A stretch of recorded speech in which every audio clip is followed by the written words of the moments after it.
गुरु के प्रति इतना तो करना, स्वामी चरणों में शरण रखा। शिष्य कहते गुरुदेव से कि गुरुदेव आप मेरे लिए इतना काम करना कि आप मेरे को केवल चरणों की शरण रखना। आपके चरणों की शरण में रहने से मेरा उद्धार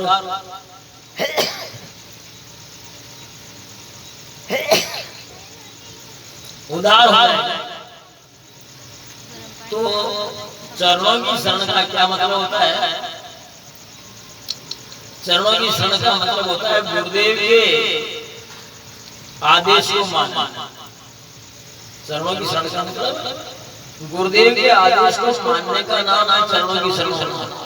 और चरणों की शरण में हो जाए आदेश न माने कोई मतलब नहीं, लाभ नहीं मिलता।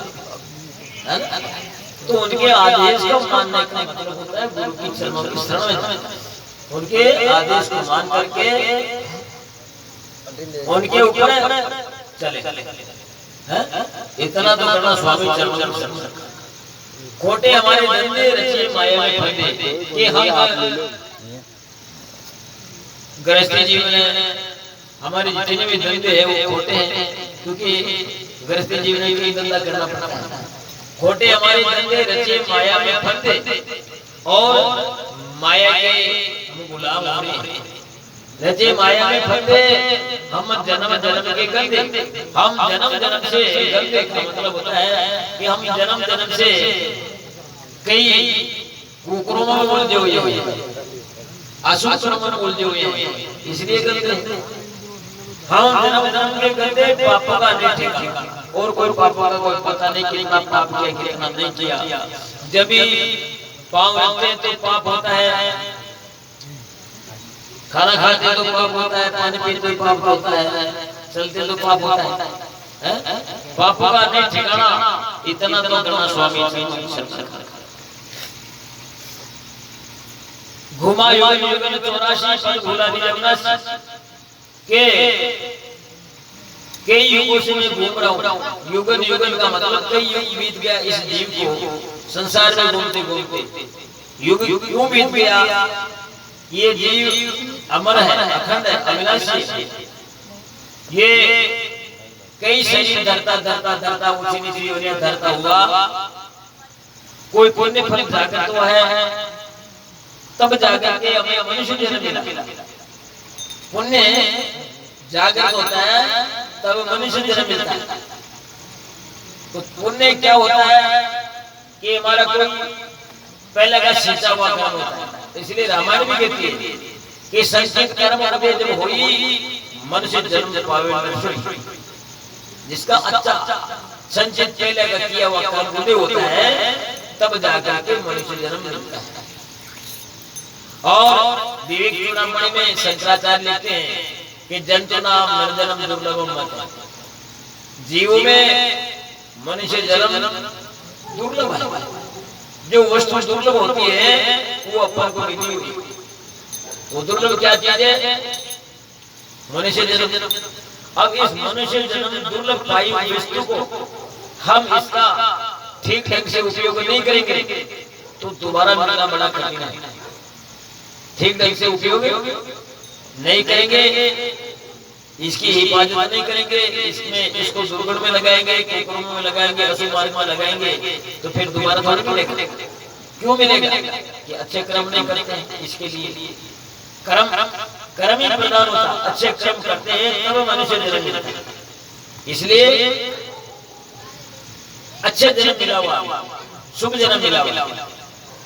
घुमा युग 84 पद भूला अविनाशी।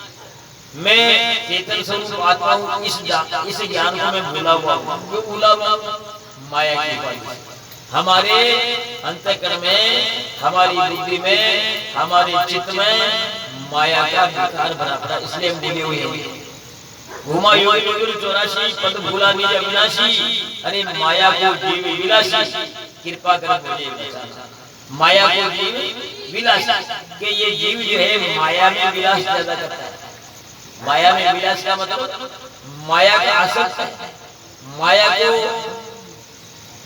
अमर समझ करके उसमें लुभाई मान हो रहा, माया में माया को अपनी मान करके उसमें फंस रहा, और माया अपनी है नहीं। जब माया अपनी नहीं है, अपना शरीर ही अपना नहीं है, तो फिर माया तो बहुत दूर होगी। जब शरीर अपना नहीं है तो फिर माया में क्यों उलझे हुए हैं? इसलिए महापुरुष बताए हैं, अरे माया को जीव विलासी कृपा कर मुझे बचाना, मैं माया में विलास करता हूँ, आप कृपा करके मेरे को बचा लेना। इतना तो करना, स्वामी चरणों की शरण रखा। फिर कहो दुखिया बहुत दास बचारा हम रे बंदा, ये दास दुखी है। कि दुख का ज्ञान कब होता है? जब ज्ञान होता है। दुख और सुख दो वस्तु होती है। दुख कहते हैं अज्ञान को और सुख कहते हैं ज्ञान को। वस्तु नहीं होती है, केवल ज्ञान और अज्ञान ही होता है। दुख का नाम अज्ञान है, सुख का नाम ज्ञान। तो ज्ञान क्या होता है? रीति ज्ञान, ज्ञान बिना मुक्ति नहीं। ज्ञान क्या होता है? मैं कौन हूँ, कहां से आया हूं, जानना कहां है। ये तीन बातें यदि जानना है, जानकारी हो गई तो ज्ञान होगा। तीन बातें जानकारी नहीं हुई तो ज्ञान नहीं। माया की उपाधि में रचा पता है, मैं कौन हूँ, कहां से आया हूं, जानना कहां। तो मैं शुद्ध चेतन स्वरूप आत्मा। अब जाऊंगा कहां पर? जाने के लिए कोई दूसरी जगह नहीं है। जाने के लिए कोई वस्तु नहीं होती है, केवल अपने विचारों को बदलना है कि मुझे जाना कहीं पर भी नहीं है, केवल मैं मेरे शुद्ध चेतन स्वरूप को जानना है। अपने चेतन शुद्ध स्वरूप को जान लिया तो वो चल गया, ठंड चल गया। चेतन स्वरूप आत्मा को नहीं जाना तो गया, बीता हुआ। इसलिए चेतन स्वरूप को जानना जरूरी है। तो दुखिया बहु दास पुकारा, हम डूब रहे बलिदारा, प्रभु शीघ्र बोलो कटियारा, बहुत शीघ्र पार लगाना। शिष्य कहते हैं गुरुदेव जल्दी कटियार, कटियार कहते नावड़ा को खेवड़िया को नाव को पार उतारने वाले। तो जो संसार के नाव को पार उतारता है उसको नावड़िया कहते हैं। तो मेरे तो गुरुदेव आप ही जो कटियार हो, आप ही मेरी नाव को चलाने वाले हो, मैं आपके आधार हूँ, और आप मेरी नाव को पार कर दोगे तो मैं पार हो जाऊंगा। दुखिया बहु दास पुकारा, हम डूब रहे बलिदारा, प्रभु शीघ्र बलो कटियारा, भव सिंधु पार लगाना। भव सिंधु ये संसार सागर है, इसके अंदर जो है ये राग और द्वेष, इस भव सागर का दो किनारा है। काम क्रोध लोभ मोह भय इसमें मगरमच्छ है, आशा तृष्णा इसमें लहरें चल रही है, कई विकार है, ये हमारे अंदर में विराजमान है। इसलिए इनसे हमको बचाना। इतना तो करना, स्वामी चरणों की शरण। फिर कहो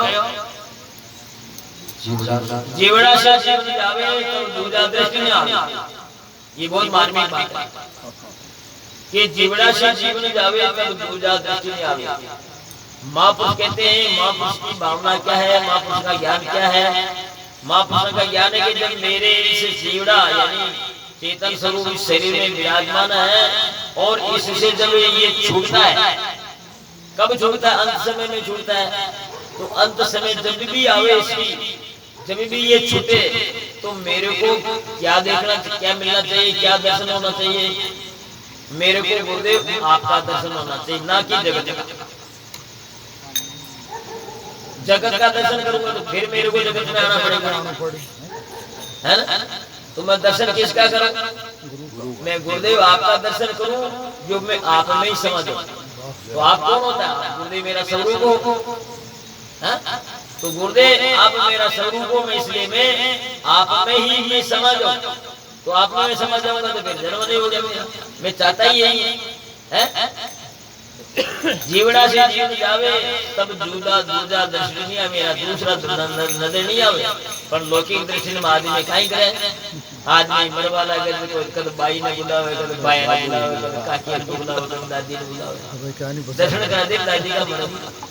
हां अरे वो तो मरी है जीव जी को राम जी में जारी रापा जान देते का भैया मैं आगे हो। अरे आगे तो सो गया आई ना बच्चा 50 वर्ष हो गया दादी का दर्शन करवा करता है भाई का दर्शन करता ना हां अब जाती जाती काई राम राम बोली लो।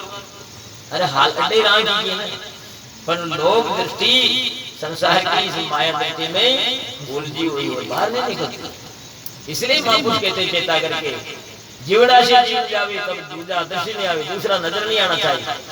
तभी तो महापुरुष कहते हैं तभी तो महापुरुष मोल ले लेते हैं। तेरा बोले कौन मारा तो बाटे झाड़ कहीं पर महाराज बुजुर्ग नहीं है 4 दिन हो गया बे जान गया तो झगड़ा जड़जड़ा वाला महाराज क्या नो महाराज क्या मतलब नहीं कहीं हो जाए लेकिन बैठ जड़जड़ा वाला क्यों भाई बच्चियों को बिगाड़ते हैं। वो तो अपनी स्थिति में है और जगत आकर के जड़जड़ाते हैं। महाराज जगत को जड़जड़ाता है। इसलिए महाराज उस समय में अंत समय के समय में महाराज मौन हो जाते हैं भाई कोई मेरे पास आना नहीं। क्यों मेरे पास आओगे तो मैं जाना पड़ेगा और मैं आप मेरे पास नहीं आओगे और मेरे स्वरूप में जाऊंगा। जीवड़ा से जीव जावे तब दूजा दर्शन आवे परम गुरु निज दर्शन दिखावे। ये हमको जो वरदान परम गुरु का दर्शन मेरे को होना चाहिए। अंत में ये मेरे को आप वरदान देवोगे। इतना तो करना स्वामी चरणों की शरण। हम ना ज्ञानी ना ध्यानी नहीं अनुभव पद ज्ञानी कि मैं तो ना तो ज्ञानी हूँ न ध्यानी हूँ न अनुभव मेरे को पद है। गरीबा है मूढ़ अज्ञानी कदमों का ज्ञानी बना फिर भी कहा है कि मैं तो केवल मूढ़ हूँ मैं आपके कदमों का दासी बना रहा कदमों का केदी बनाना। इतना तो करना स्वामी चरणों की शरण। तो ऐसे महापुरुष ने इस भजन में अपना रेशे बताया। बोल सर्वदेव की जय। ऐसे माता जी महाराज की जय।